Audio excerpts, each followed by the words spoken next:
अस्सलामुअलैकुम। मैं हूं राव कमर रिजवान और आप देख रहे हैं मेरा यूट्यूब चैनल। मैं हारिस की बचपन की मांग थी। उन दिनों मैं 8वीं में थी जब हमारा मकान 2 हिस्सों में तकसीम हो गया था। वजह यह थी कि बच्चे बड़े हो गए थे और हमारे बुजुर्गों का कहना था कि अब उनका आपस में हिजाब होना चाहिए। न जाने ये कैसा हिजाब था कि हारिस अभी तक मुझको स्कूल छोड़ने और लेने जाता था। क्योंकि मेरा कोई भाई न था, लिहाजा वही मेरी हिफाजत का जिम्मेदार था। हम अब भी पहले की तरह बातें करते, कोई पर्दा न था।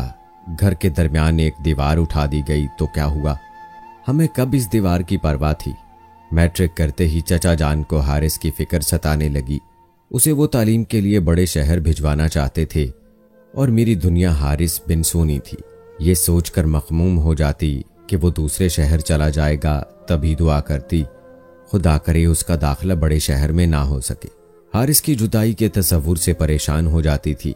ये समझ न थी कि अगर उसका दाखिला बड़े शहर में ना हुआ तो वो आला तालीम से महरूम रह जाएगा, जिसका असर उसके मुस्तकबिल पर पड़ेगा।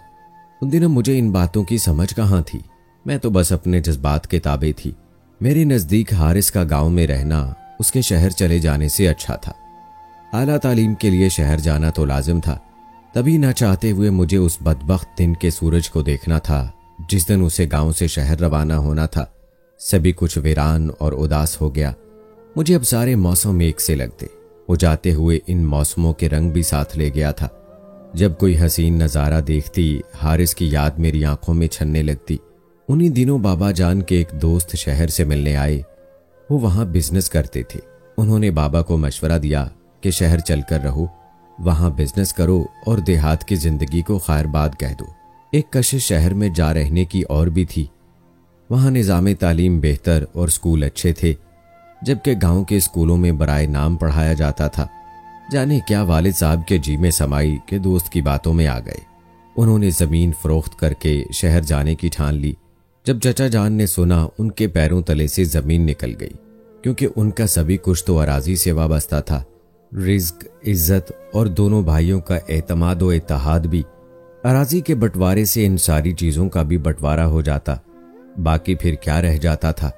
चचा ने बाबा जान को बहुत समझाया, रोका और मिन्नत समाजत की कि खुदा के वास्ते इस इरादे से बाज आ जाएं। उनका कहना था कि शहर जाकर आप अपना सब कुछ खो देंगे और तिनके की तरह हल्के हो रहेंगे। आपको कारोबार का तजर्बा नहीं है। मगर वालिद साहब ने चचा जान की एक नहीं मानी। चचा छोटे थे, बड़े भाई से सिर्फ मिन्नत समाजत कर सकते थे और बाबा जान की आदत थी कि जो सोच लेते करके दम लेते। वो इरादे के पक्के थे, लिहाजा चचा की एक न चली और अराजी का बंटवारा होकर रहा। इसके साथ ही हमारी मोहब्बतों का भी बंटवारा हो गया। बाबा जान ने अपने हिस्से की जमीन फरोख्त कर दी और हम शहर कराची आ गए। उन्होंने अपने दोस्त के मशवरे से कारोबार शुरू किया, लेकिन चचा जान की बात सच साबित हुई। उन्हें कारोबार का कोई तजर्बा ना था और रुपया डूब गया। अब हमारे पल्ले क्या रह गया था। जिंदगी की गाड़ी को रमा रखने के लिए बाबा जान ने कर्ज लिया और फिर हम कर्ज के बोझ तले दबते चले गए। कुछ ही दिनों बाद मेरे वालिद ने वापस लौट जाने का फैसला किया। हम वापस आ गए। सर शुक्र के मकान फरोख्त न किया था। हमारे पास सर छुपाने का ठिकाना मौजूद था, मगर अब यहां पहले जैसी इज्जत नहीं रही थी। रिश्तेदार, दोस्त, अहबाब कन्नी कतराने लगे कि कहीं हम उनसे कर्ज ना मांग लें। उन दिनों पहली बार मुझे अंदाजा हुआ कि दुनिया में दौलत एक बड़ी हकीकत है। दौलत से बढ़कर कोई रिश्तेदार नहीं। बाबा जान अब सारा वक्त घर पर होते। चचा ने अपनी फसल से गंदम की चंद बोरियां हमारे घर उतार दी कि दाने बाहर से खरीदना सारे खानदान के लिए बेइज्जती की बात थी। सब्जी भी उनके खेतों से आ जाती और रोज शाम को दूध भिजवा दिया करते कि ये खुराक की बुनियादी चीजें थी। उनसे कुछ गुजारा हो जाता था। वालिद की हालत देखकर मेरा दिल बहुत कुढ़ता। अब मुझे अपने गमगुसार बचपन के साथी का इंतजार था, जिसने बाबा जान का सहारा बनना था। चचा को बाबा के लुट लुटाकर लौट आने का गम था, मगर उनका रवैया हमारे लिए अब पहले जैसा नहीं था। वो दिल में नाराज थे और क्यों ना होते। आधी जमीन कोड़ियों के मोल बिक चुकी थी, आधा वकार चला गया था और भाई शहर की हवा खाकर कंगाल वापस आ गया था। जिम्मेदारी करके अब वालिद साहब मेहनत मजदूरी भी तो नहीं कर सकते थे। हारिस तालीम मुकम्मल कर चुका था। वो चचा जान का वाहिद सहारा था। एक दिन सुना वो आ गया है। चचा चाहते थे कि वो जिम्मेदारी के कामों में उनका हाथ बटाए, लेकिन उसने तो कुछ और ही सोचा हुआ था। मुझको जिसका इंतजार था उसकी आमद का सुनकर खुशी से मेरे आंसू निकल आए। समझ रही थी कि गांव में कदम रखते ही वो हमारे घर आएगा, लेकिन हारिस ना आया। अलबत्ता उसके वालिदैन आए। मैं समझी वो मुझे मेरे वालिदैन से मांगने आए हैं, मगर वो तो बेटे के पास होने की मिठाई देने आए थे। उन्होंने ये जितलाकर मिठाई दी कि उसे सिर्फ पास होने की सौगात समझना, दूसरी किसी तरफ का अभी मत सोचना। अम्मी बाबा इंतजार में रहे, लेकिन वो दोबारा ना आए। तभी अम्मी खुद उनके घर चली गईं। मैं तो पहले ही हारिस के घर जाने को बेकरार थी, लिहाजा मैं भी साथ हुई। काश मैं ना जाती तो जो कुछ चची ने कहा अपने कानों से ना सुनती। अम्मी ने जब पूछा कि बेटी के फर्ज से हमें कब सुबकदोश होना है, तो चची ने फौरन जवाब दिया, भाभी, बात दरअसल ये है कि मेरे हारिस को शहर में एक बहुत अच्छी और खूबसूरत लड़की पसंद आ गई है। वो कहता है कि अगर मेरी उस लड़की से शादी ना हुई तो मैं आप लोगों को छोड़कर घर से चला जाऊंगा, इसलिए हम मजबूर हैं और हम आपसे शर्मिंदा हैं।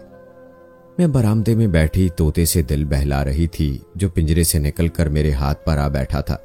चची की बात सुनकर मेरे दिल की धड़कन जरा देर को जैसे बंद हो गई। मुझे अपना सांस रुकता हुआ महसूस हुआ, यूं लगा मैं मर चुकी हूं। तभी मिट्ठू ने अपनी चूंट से मेरी हथेली पर खुजली की तो मैं जागी और सोचने लगी। कहते हैं कि तोता एक बेवफा परिंदा है, लेकिन शायद इंसान से ज्यादा नहीं। हम घर को निकले।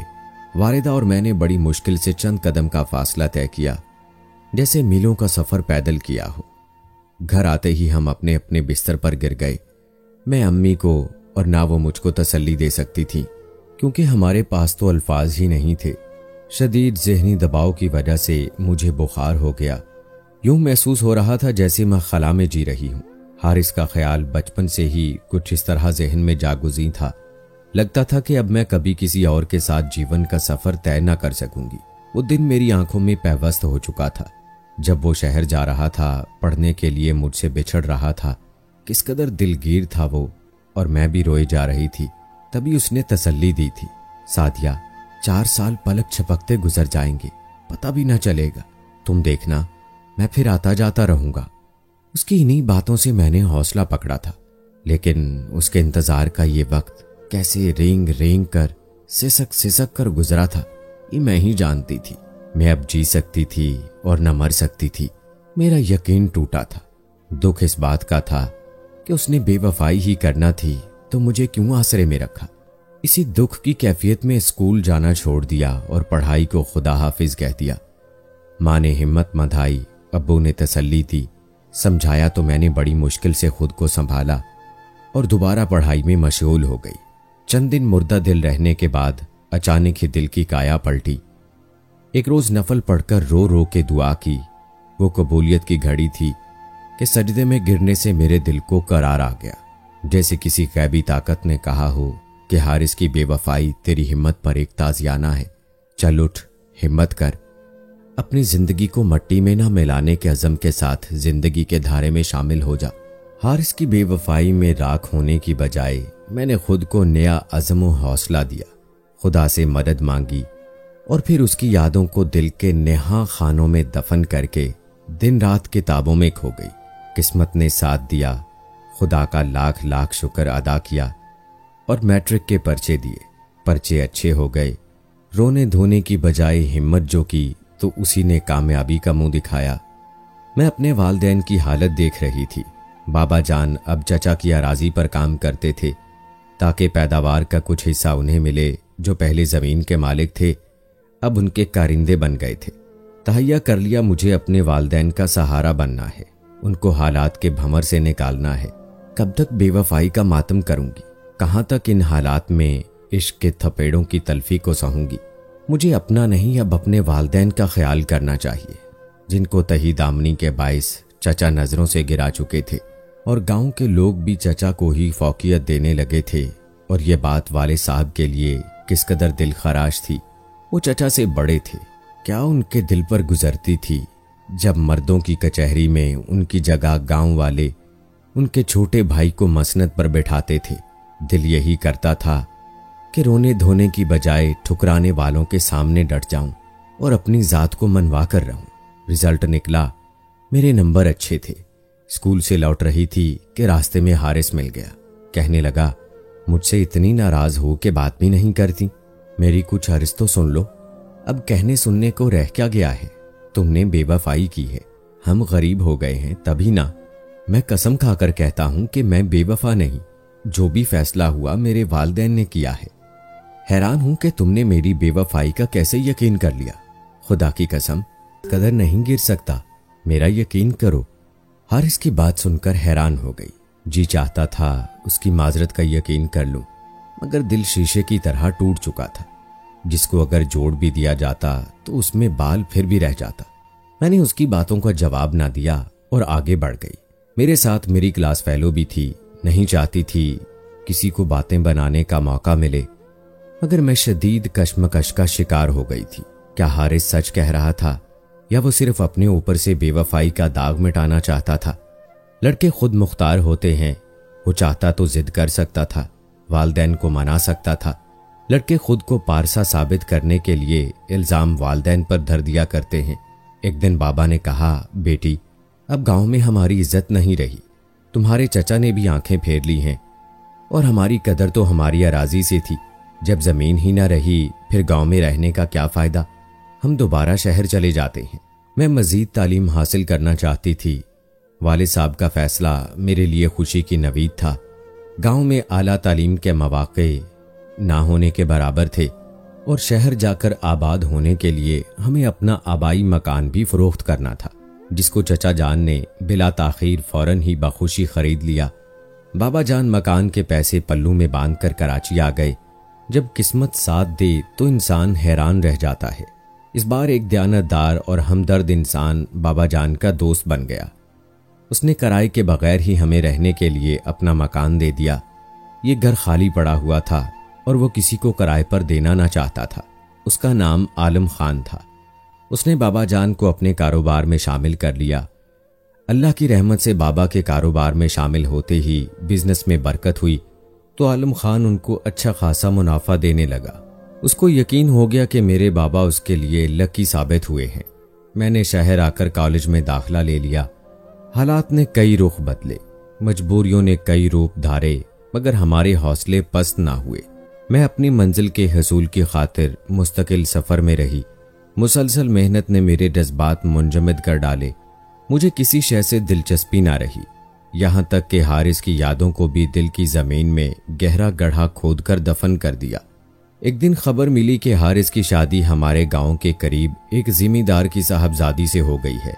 यह खबर सुनकर यकायक सोया हुआ दुख कुछ जाग उठा और मेरी आंखों से आंसू बह निकले। मगर अब यह दिल इन सदमों को सहने का आदी हो चुका था। 2 साल की सख्त मेहनत के बाद मुझे मेरिट पर मेडिकल कॉलेज में दाखिला मिल गया।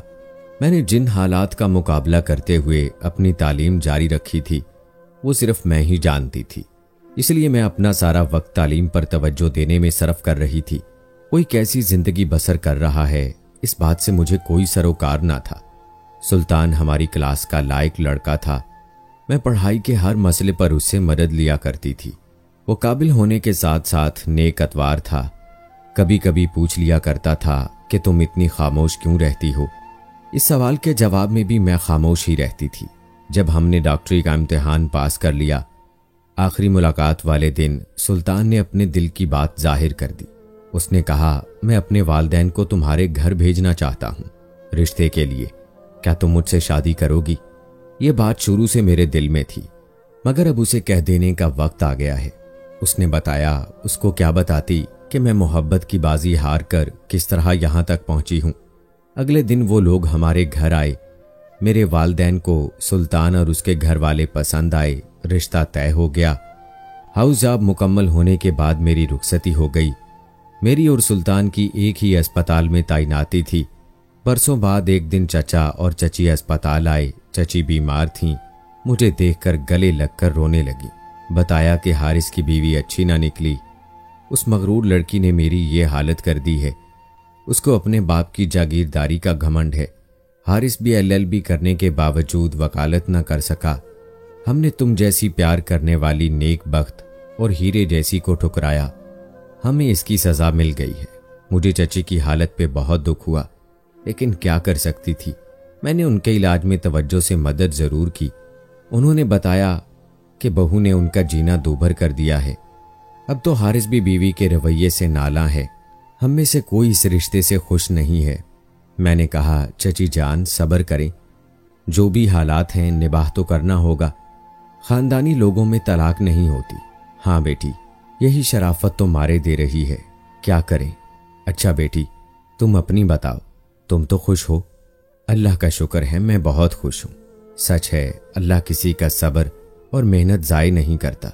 सिले में मुझे सुल्तान जैसा अच्छा शौहर और नेक ससुराल मिला। हमारे 2 प्यारे प्यारे बच्चे हैं। दुआ करें खुदा मेरी खुशियों को सलामत रखे।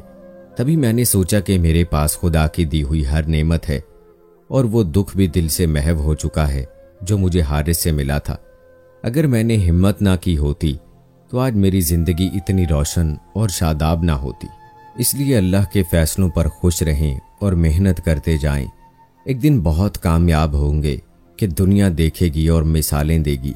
वरना बहुत से लड़के लड़कियां जिसे मोहब्बत कहते हैं वो मोहब्बत नहीं, बल्कि सिर्फ जिस्मानी लगावट है, जिस्मानी हवस है जो अक्सर लोगों की जिंदगी तबाह करती है। कैसी लगी आज की कहानी कमेंट बॉक्स में ज़रूर बताएं। मिलते हैं अगली वीडियो में, तब तक के लिए अल्लाह हाफिज।